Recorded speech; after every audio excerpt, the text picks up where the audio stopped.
Hey friends, Kelly here. All right, so let's talk about an email I just got from Skillshare. It's talking about 2026 art trends and where it's going. And guess what? It's all about not being perfect. The imperfect, you guys, is coming back in. Let's talk about it.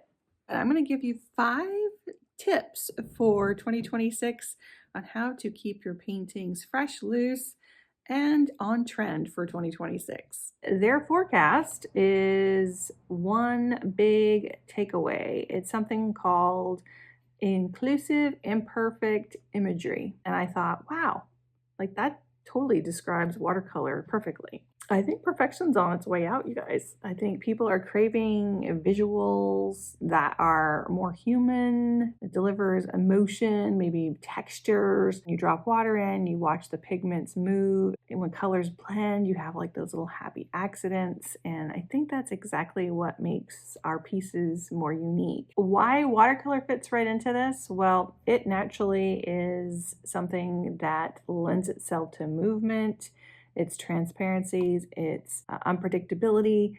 They're really kind of part of its charm. And I think that those loose edges, unevenness, I think that's kind of what tells the human story or the human touch, which is something that is totally different than digital perfection.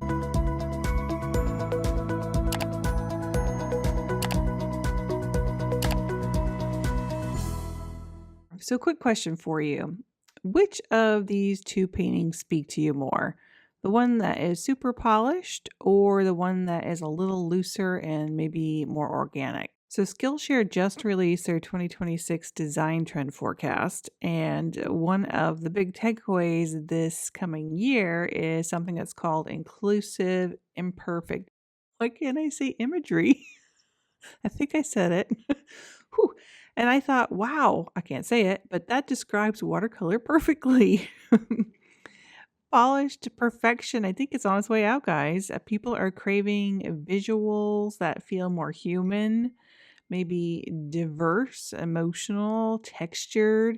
You can even see it in graphic design, you can see it in illustration, fine art. It's just all about connection, not perfection. And watercolor already does that so beautifully. And the way that pigments move, the little surprises, the color blends, those happy accidents, quote, are exactly what make your piece unique. So I used to fight those blooms, those edges. I'd think, oh, that didn't come out perfect. But now I actually lean more into them because that's what gives your art personality. It's like kind of like your handwriting in paint form, right?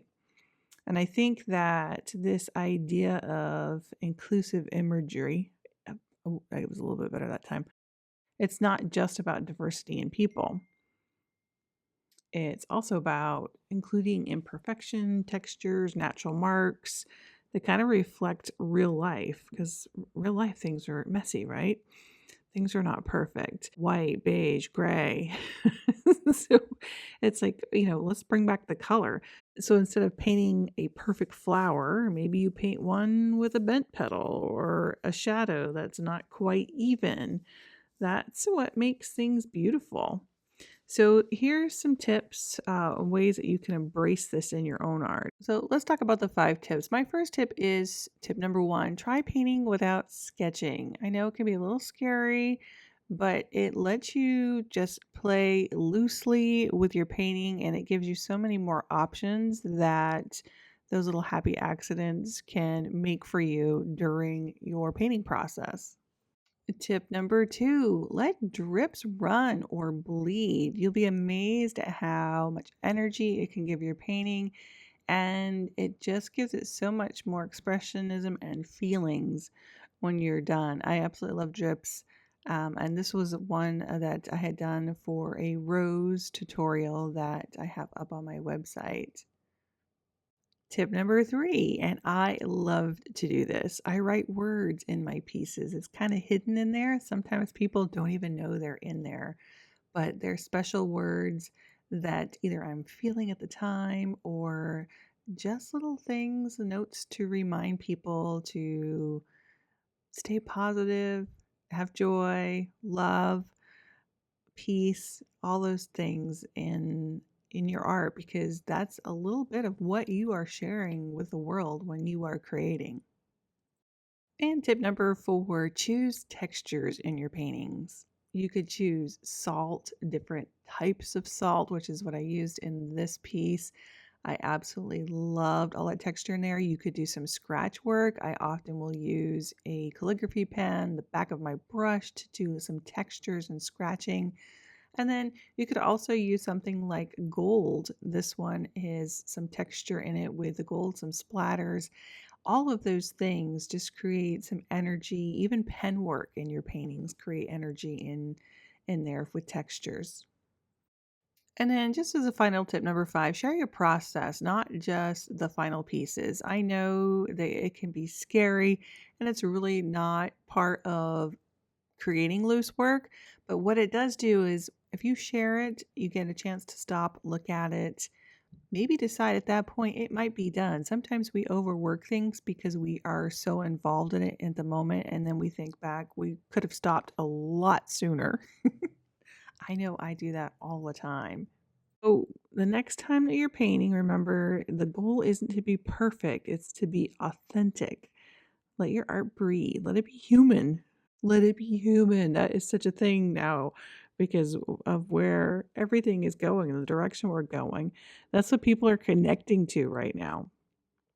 And even on Instagram, I noticed that some people are, showing the real truths a little bit more than everything being curated and so perfect all the time. I think we crave that as a society. I just want to say that every year the art world kind of shifts a little bit, and 2026 is shaping up to be a really fun one, I think, especially if you love watercolor. We are seeing that huge push towards quieter, more intentional creative work, mixing with that the craving for natural textures, handmade pieces, and honestly, watercolor just checks every single box. I think one of the strongest trends coming in 2026 is soft realism. That's art that kind of feels dreamy, gentle, similar to like this one I'm doing now, but it's still grounded in real shapes and light. So watercolor makes this style almost effortless. I think the blooms, the transparency, soft edges that you get from letting the water kind of do the work, that's exactly what people are searching for. We're also seeing movements towards more calming palettes and art that brings a sense of peace into a space. And I think watercolor has this built in. Even with bold colors, it still feels like light and airy. And I think buyers are hunting for more artwork that creates that cozy atmosphere at home. So I think landscapes, florals, botanicals, all these are going to be huge in 2026. And I think a lot of watercolor artists are already ahead of that curve. And then another big trend is authentic process, which we touched on a little bit. People want to see artists paint in real time, not just polished final pieces. And again, watercolor is perfect for this because the magic kind of happens right in front of you with those drips, the fades, the unexpected blends, and it's just visually satisfying to watch. And I think that's why watercolor videos are performing so well on like YouTube, TikTok, and Instagram Shorts. And then finally, there's a growing interest in sustainable low waste creativity. I think watercolor minimal materials, they last a long time. It doesn't rely on any harsh big chemicals or big setups. You could take it with you. You could check out this video where I have this little travel watercolor kit that is great. And creators love that story. I think so do students looking for more mindful art practices. So if you're a watercolor artist and you're heading into 2026, you are not only on trend, you are in a sweet spot. I think that soft realism, the natural textures, calming palettes, process-driven art, and sustainability, creativity, watercolor hits them all. So if you want to join our Patreon, we would love to have you over there where we're going to be playing more of this stuff in 2026. And I think we're in for it, you guys. I think it's going to be a fun ride. All right. Thanks for watching. Make sure to subscribe, hit that little bell so you get notifications, and like and share. We'll see you in the next one.